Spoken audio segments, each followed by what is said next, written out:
امریکہ ایران جنگ کی آگ کے شعلے مزید بھڑکنے کا خدشہ پیدا ہو گیا۔ امریکہ نے خارق جزیرے پر قبضے کے ارادے کے ساتھ مزید 2500 فوجی تعینات کرنے کا فیصلہ کر لیا۔ ادھر ایران نے اپنے اہم جزیرے کے تحفظ کے لیے بھرپور تیاریاں کر لیں۔ ایران نے زمینی کارروائیوں کی صورت میں امارات اور بحرین کے ساحلی علاقوں پر قبضے اور آبنائے باب المندب بند کرنے کی دھمکی دے دی۔ موجودہ صورتحال میں ایران نے مذاکرات سے متعلق قیاس آرائیوں کو امریکہ کا تاخیری حربہ قرار دے دیا۔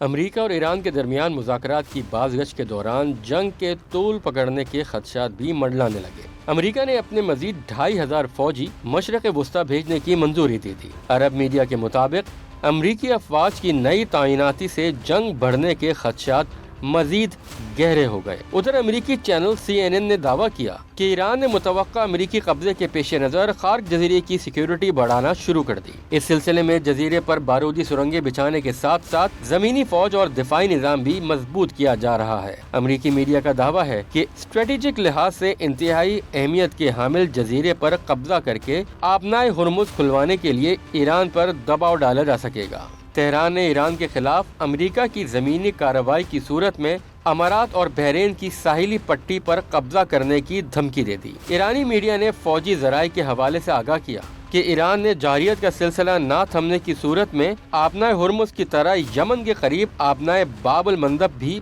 بند کرنے کی تیاری کر لی ہے۔